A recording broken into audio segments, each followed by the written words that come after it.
I woke up to strangers in my pool at 7 a.m., 3 women floating on swan inflatables, sipping cocktails, blasting music like they owned the place. The ringleader? An HOA Karen who'd been secretly using my backyard as her personal resort for months. She had keys. She had entitlement. She had no idea I'm a chemist. By the time I was done, she'd be trending online in a shade of green that would make the Grinch jealous. And the best part? Every second was caught on camera. My name's Tom Harding, and this is how I turned trespassing into a viral cautionary tale. I stood there for a good 10 seconds staring at the absurd scene. My backyard turned into some kind of suburban pool club. The morning sun hit the water just right, glimmering off their sunglasses and plastic cups. For a surreal moment, I wondered if I was in the wrong house. But then I glanced at the deed framed on the kitchen counter. Nope. This was mine. Every square foot of it.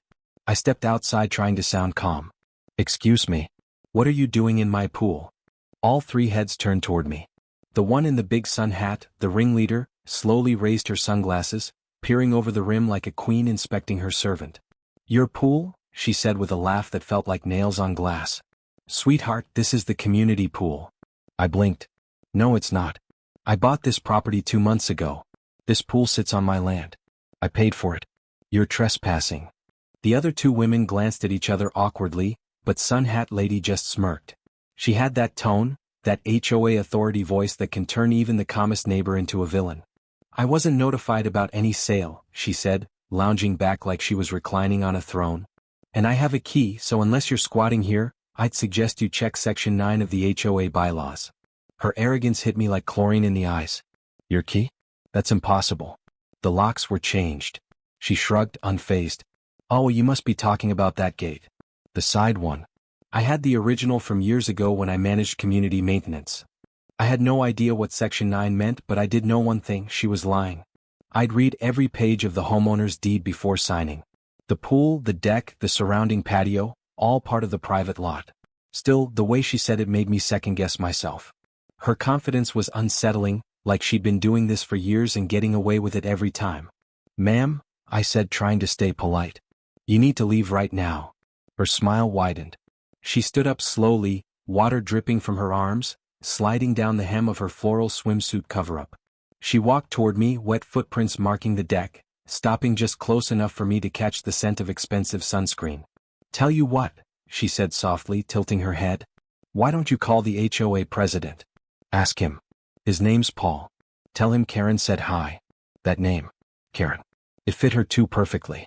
She gave me one last condescending smile, flicked her wet hair over her shoulder and whispered, We'll see who really owns this pool.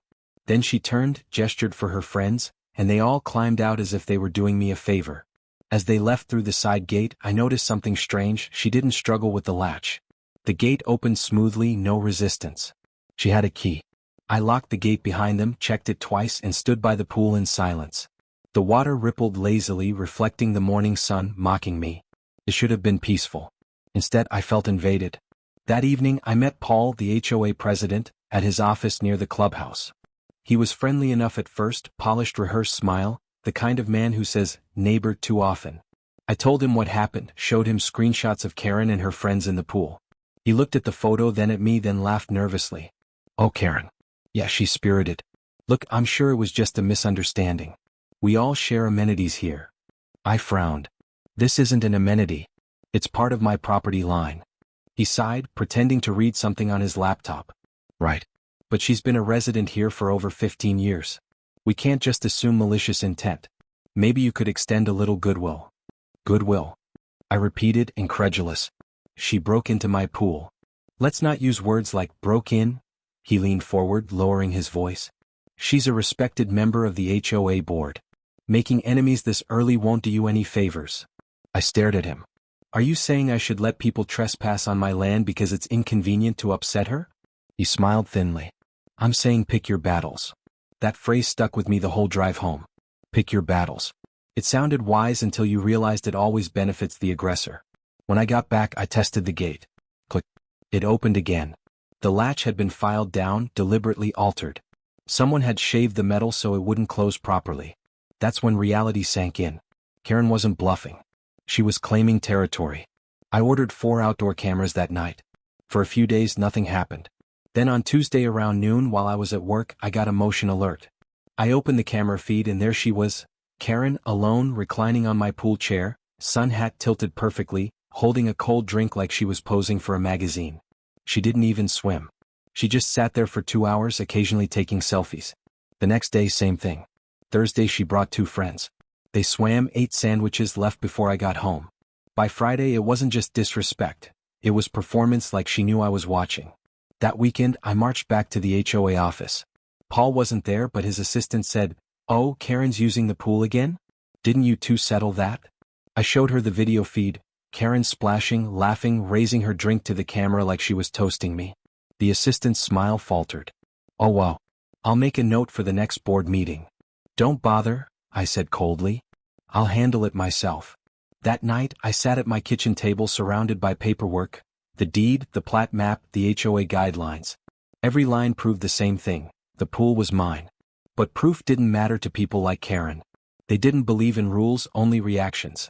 I poured myself a drink, stared out at the still water reflecting the moonlight, and whispered to no one, "You picked the wrong pool, Karen." Because in that moment something inside me clicked. Not anger, resolve.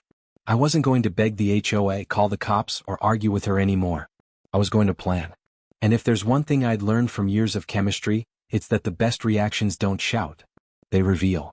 The next morning I opened my phone, scrolled through my contacts, and stopped at a name I hadn't dialed in years. Dr. Mason Alder, chemistry department, grad school roommate. A slow smile spread across my face. If Karen wanted to keep swimming in my pool, I'd make sure she'd never forget it. I spent the next weekend installing new locks, industrial-grade stainless steel, the kind you'd need a saw to break through. I added a bright yellow sign that screamed, "Private property, and no trespassing," in bold black letters. For a few days peace returned. Then Wednesday arrived. I was at work when my phone buzzed. Motion detected. I froze. My heart sank before I even opened the app. And sure enough, there she was, Karen, strutting through my gate like she owned the place. The new lock was hanging open. She didn't break it. She unlocked it. Somehow she had another key. She laid her towel across my lounge chair, adjusted her sun hat, and lay back with a smug expression. She waved at the camera. It wasn't defiance anymore. It was domination. By Friday she wasn't alone. She brought 2 friends, armed with snacks, matching towels, and a pink inflatable flamingo. On Sunday I caught something new, a maintenance guy walking in through the side gate carrying a pool net. I stepped outside immediately. "Hey, what are you doing here?" He blinked, startled. Miss Karen said she's the owner. Asked me to clean weekly." I nearly laughed. "You're fired. And tell Miss Karen if she steps on my property again, she'll need more than a net." That was the breaking point. I gathered every piece of evidence, screenshots, video files, timestamps, and marched to the HOA office Monday morning.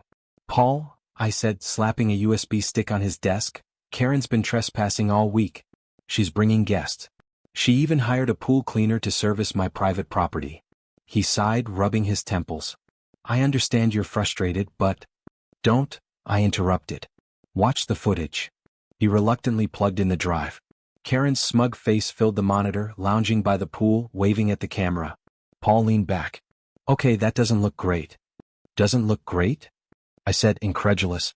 "It's illegal. She's trespassing." He hesitated. "Look, between you and me, Karen's influential. She's on the budget committee.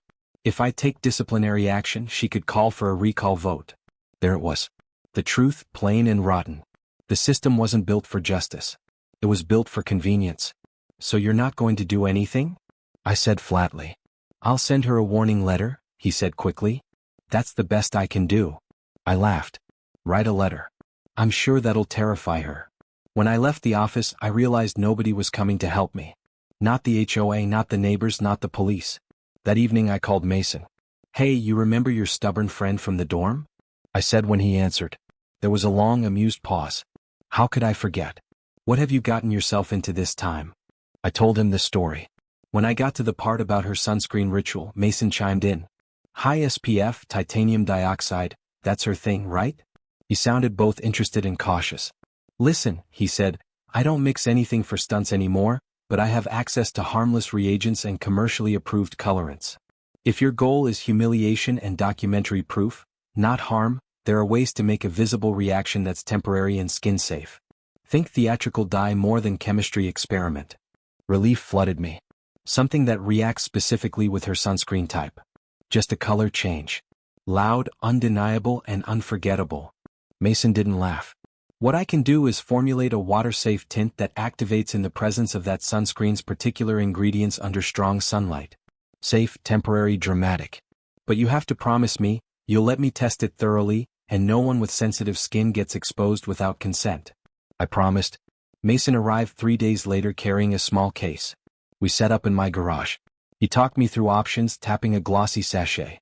We can use a harmless dye that binds temporarily to those stabilizers under UV exposure.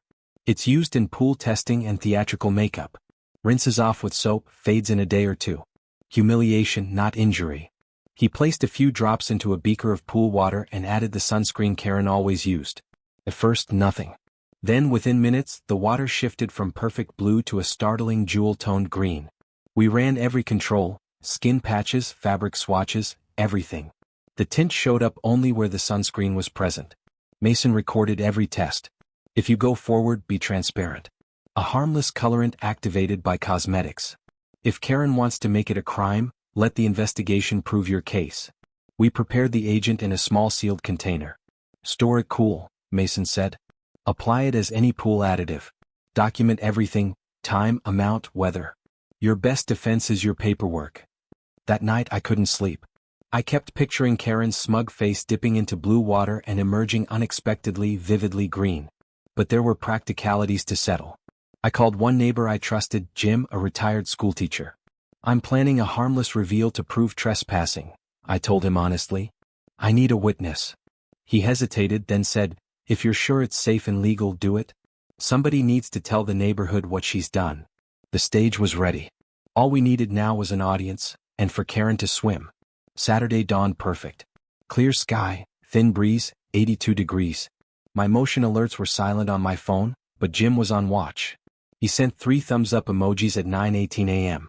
I loaded the vial into a measured dispenser and walked out to the pool.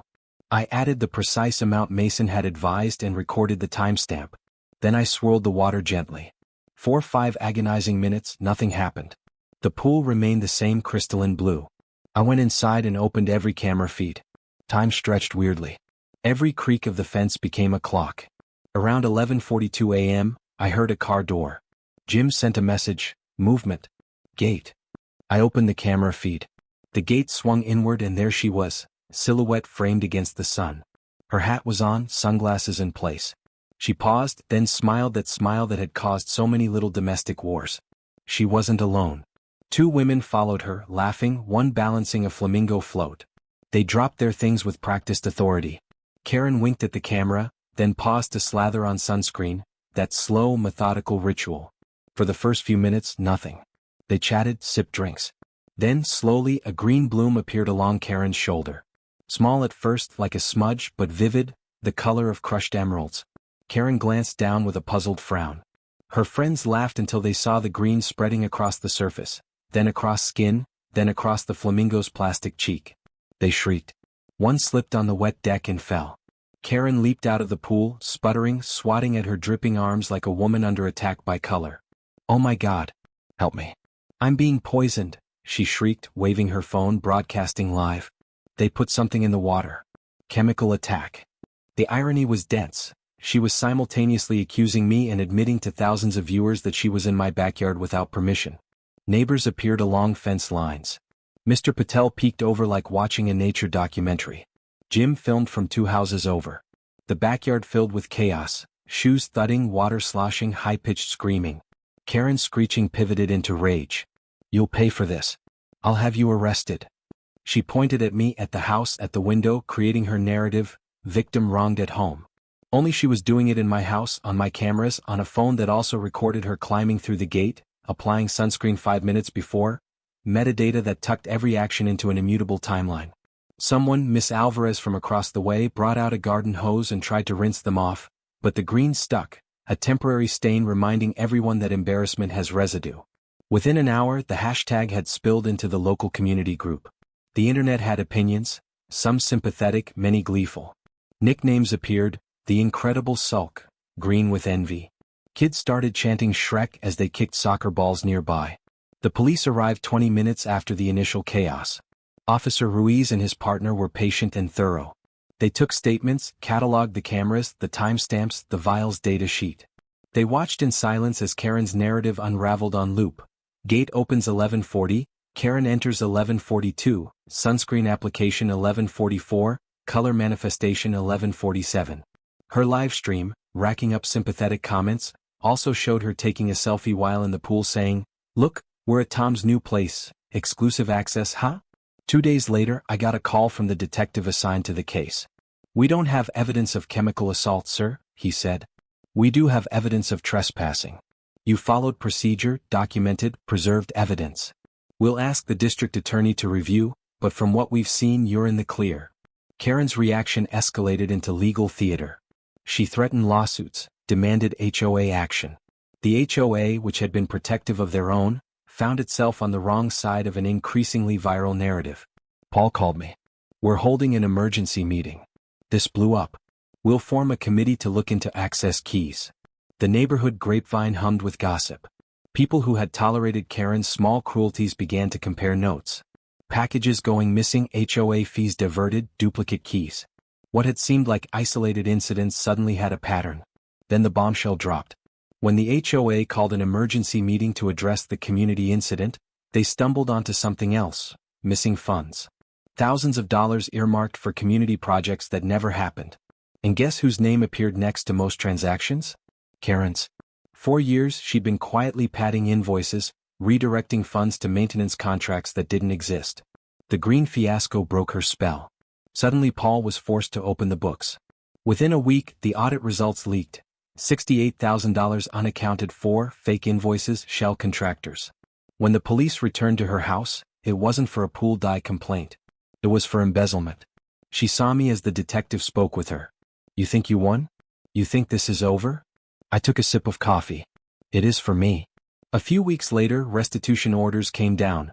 $8,500 in damages to me for property interference, 12 months probation for Karen, restraining order keeping her 500 feet from my property. The state also ordered her to pay restitution to the HOA for misused funds. Mason called that night.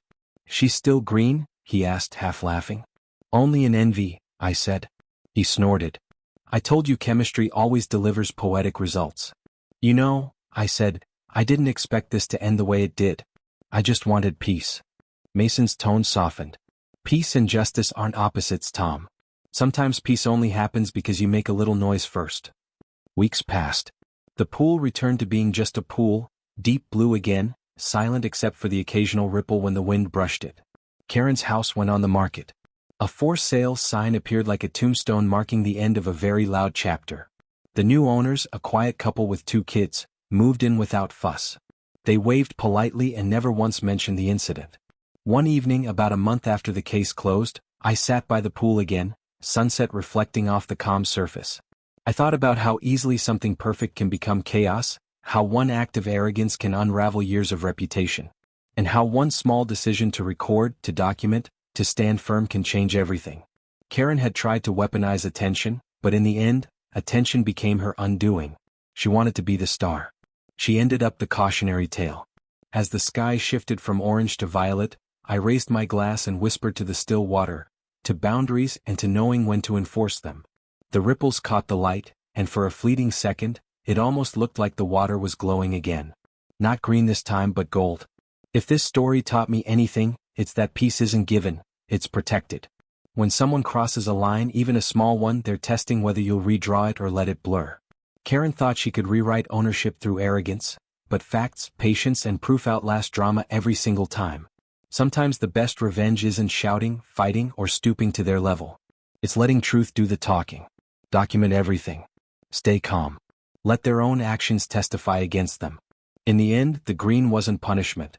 It was a mirror, a reflection of the entitlement she carried everywhere she went. For me, it was proof that justice can be clever, quiet, and still perfectly fair. So if you've ever been pushed, mocked, or invaded by a Karen in your own life,